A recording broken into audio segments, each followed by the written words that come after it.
আসসালামু আলাইকুম dear viewers, affirmative two নেগেটিভের আজকের পর্বে রুল 3 এবং 4 নিয়ে আলোচনা করব। তো শুরু করা যাক।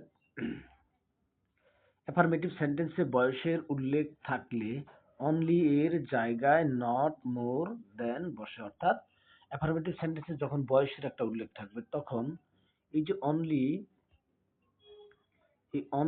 অনলি এর জায়গায় নট মোর দেন বসে। আশা করি বুঝতে পেরেছেন। উদাহরণগুলো লক্ষ্য করুন। Roman is only 30 years old, অর্থাৎ আমরা দেখতে পাচ্ছি এই বাক্যটার মধ্যে একটা বয়সের উল্লেখ রয়েছে। 30 ইয়ার্স ওল্ড, এটা একটা বয়সের উল্লেখ। অ্যাফার্মেটিভ সেন্টেন্সে যখনই বয়সের উল্লেখ থাকবে তখন জাস্ট এই অনলির জায়গায় নট মোর দেন বসে। অনলিটা এখান থেকে তুলে দিয়ে এখানে নট মোর বসালেই চলবে। তাহলে আমাদের বাক্যটি নেগেটিভ করলে দাঁড়াচ্ছে Roman is not more than 30 years old.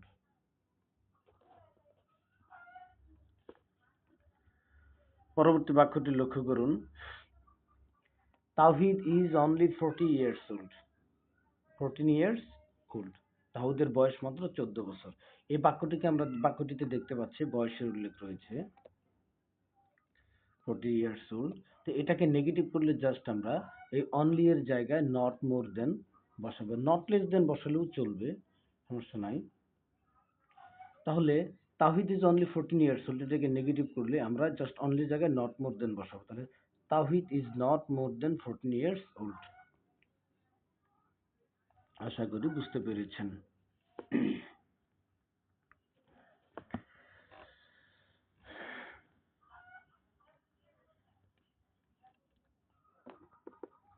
Rule 4 লক্ষ্য করুন। অ্যাফার্মেটিভ সেন্টেন্সে মাস্ট থাকলে, মাস্ট, হ্যাভ টু অথবা হ্যাজ টু থাকলে এদের পরিবর্তে নেগেটিভ করার সময় ক্যান নট বাট বসে। অর্থাৎ অ্যাফার্মেটিভ সেন্টেন্সে যখন মাস্ট, হ্যাভ টু অথবা এই হ্যাজ টু থাকবে, নেগেটিভ করার সময় এদের পরিবর্তে জাস্ট ক্যান নট বাট বসালেই চলবে।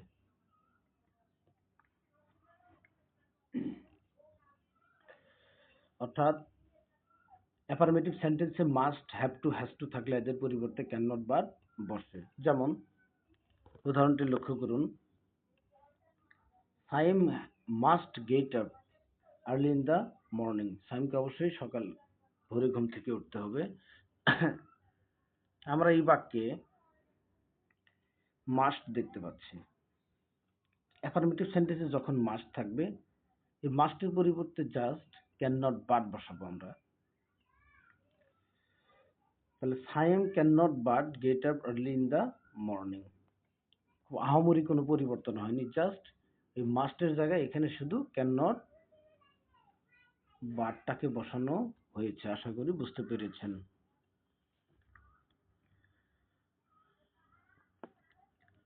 উদাহরণটি লক্ষ্য করুন।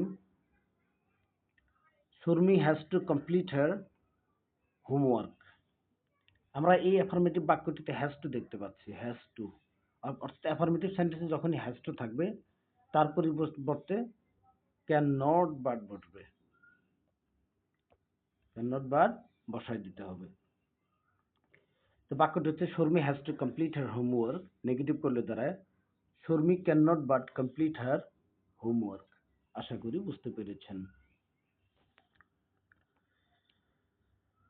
পরবর্তী উদাহরণটি লক্ষ্য করুন। We have to cross the river. আমাদেরকে নদীটা পার হতে হবে। তো যাই হোক এই বাক্যে আমরা দেখতে পাচ্ছি হ্যাভ টু রয়েছে, হ্যাভ টু। তো অ্যাফার্মেটিভ সেন্টেন্সে হ্যাভ টু থাকলে অবশ্যই নেগেটিভের সময় তার পরিবর্তে ক্যান নট বাট বসাতে হবে। তাহলে নেগেটিভ করলে দাঁড়ায় we can not but cross the river. আশা করি বুঝতে পেরেছেন।